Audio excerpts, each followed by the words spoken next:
We need to do all we can our end to prevent matters getting to this point. I thought you had everything under control. Yes, but you can't get away from the fact that some patients are going to get angry and defensive, especially if you hit a sore spot. Yes, well, there are only so many complaints in this area I can fend off. Especially when we're not all working from the same page. Yet. Quite right. Change is good, but we need to ensure that we implement it smoothly. I'd be interested to get Mr. Spencer's take on all this. Mr. Moore's his patient, isn't he? And he is of the same opinion as you, isn't he? I'm sure he appreciates both sides of the argument. Right, because as I've already said, if you want to lead from the front, you better make sure there's someone following you before you meet the board. Oh, I don't think you've had the pleasure of being introduced to Mr. Hope. He's one of the leading CT consultants in his field. Sorry, handshake, I'll have to wait. Donuts come first. Although, from what I hear, I'd better hide this from Mr. Griffin, or if I fall ill, he won't want to treat me.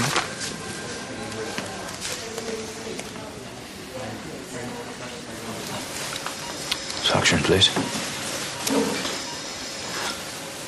Well, there it is. Swelling tumour. We'll have to dissect around it. That is the problem with scans. You can never be sure what you're going to get. This looks as if it's not connected to the aorta. Joseph's convinced that the patient has a secret crush on him. I never said that. There's something going on. She's hiding something. So you're saying she's a liar?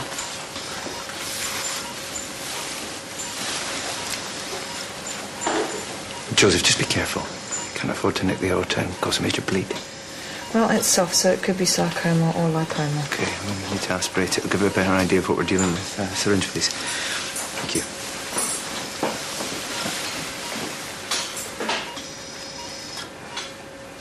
Why else was he looking for her in such a panic?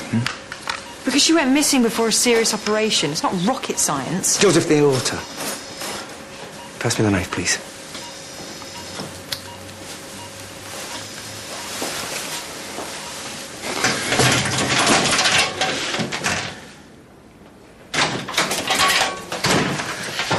So, that's good news, all in all.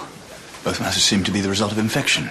Hopefully the lab will be able to make light of it. The patient was very nearly compromised.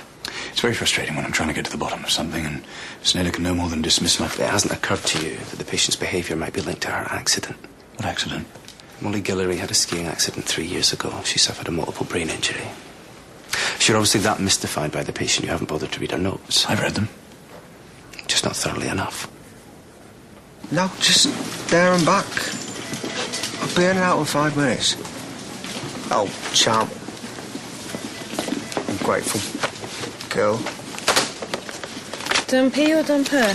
Well, I don't do dumped, so. Mrs. Batterjee's waiting in the treatment room.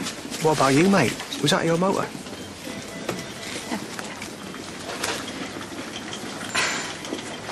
It's that way. Right, well, that's a no then. Yeah. I don't think she wants to see the thing again. Let him drive it.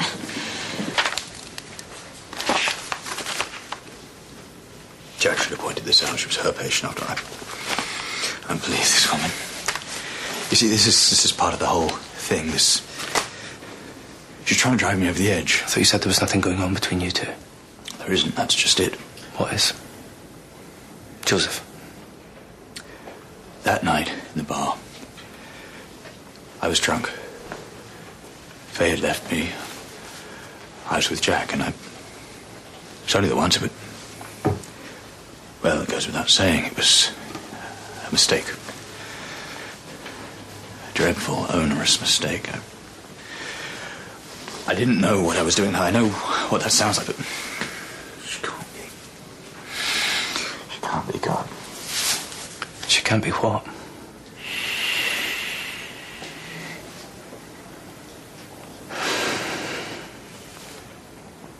Go ahead. There's nothing you can say to me that's worse than what I think of myself already. Faye's a decent person.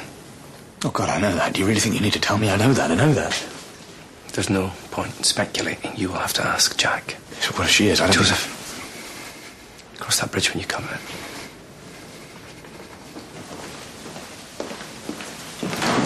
Mr. Griffin, just want to say congratulations on your speech. Your ideas, I think, is going to make a big difference for us. Thank you.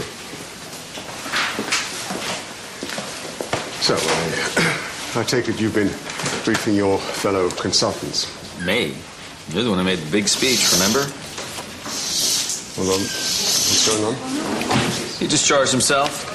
Decided that even if we do operate, he doesn't want to be treated in a place that's so biased and prejudiced.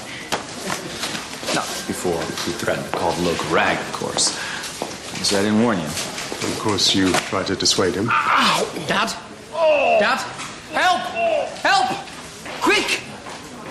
Okay, stand back, please. All right, Mr. Moore, where's it hurt? It's a hernia. It wasn't septic before. Nurse! Nurse! Can we have some help here, please? Might be cardiopulmonary, in which case we're going to need an emergency CT. Yeah, well, all this running around hasn't helped. So it's definitely not cancer. No.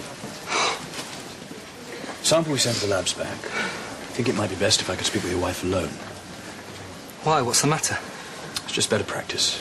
Patient confidentiality. You can't leave her now. She's in pain. Can't you see that? Whatever you want to say, you can say in front of Dan. You heard what she said. Look, where's Ms. Naylor? I thought she was the one coming back. Fine. Have it your way. Can I have a word in private with your wife? Might I have one with you? It's called a perforated Meckel's diverticulum. It's when the small bowel perforates. So he'll have to go to theatre after all. What is that to do with his hernia? No, it's got nothing to do with it. It's a congenital abnormality. Dad? The inconstant systolic key is almost arresting. All right, we'll need to ventilate. Let's go back quickly. Well, it doesn't look like he'll be contacting local media anytime soon. Let's just cut to the chase. This major concern about a female physician. The panic when she went missing, then everything rosy when she turns up. Your objection to me when clearly something else is going on. Fine. I can't force you. I'm only trying to save both you and her some grief, but if you're intent on keeping this charade going, then I shall... She can't be left on her own with men. Since the accident, she can't control herself. She's got no inhibitions. She has hypersexuality as a result of a brain injury. She could proposition anyone. And some take her up on it.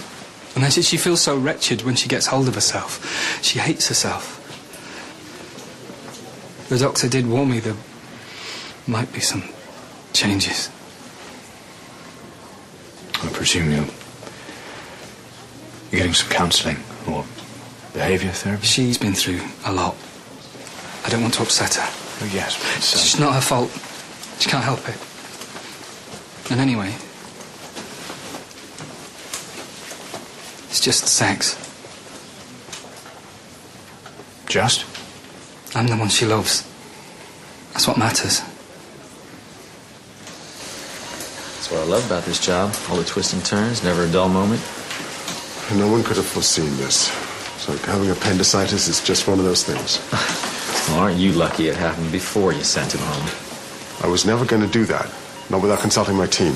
I totally understand where you're coming from, Rick. It's high time we reviewed the way we handle patients like this. Soft clam. Pulse is irregular, BP low, poor oxygenation. He's got a low systolic pressure. Yeah, stats are down to 88. I'm not happy with this. He's cardiovascularly unstable. Page Mrs. Beecham. As quick as we can, please. Scalpel. Right. No more games. Wow, what an entrance. Don't let me stop you. Are you pregnant? I need to know once and for all. God, that's good. Funny, is it? Hilarious, yes. Do you ever give up? We've already been here. What is with you? Who's damaged you so badly that you derive such pleasure Damaged? You're one to talk. All day long you've been putting on a big show for me, the appointments, telling me that I'm imagining things about the patient. Well, you are renowned for being acutely paranoid, Joseph. Thinking everyone else Just answer is the bloody lying. question. Well, you have perfected Are it into an you art form. pregnant, yes or no? I've already told you. I think you're lying. Yes, Joseph. You just keep telling yourself that. Enjoying this, are you? Sadly, I do have lives to save, so... Sparkling wit as usual.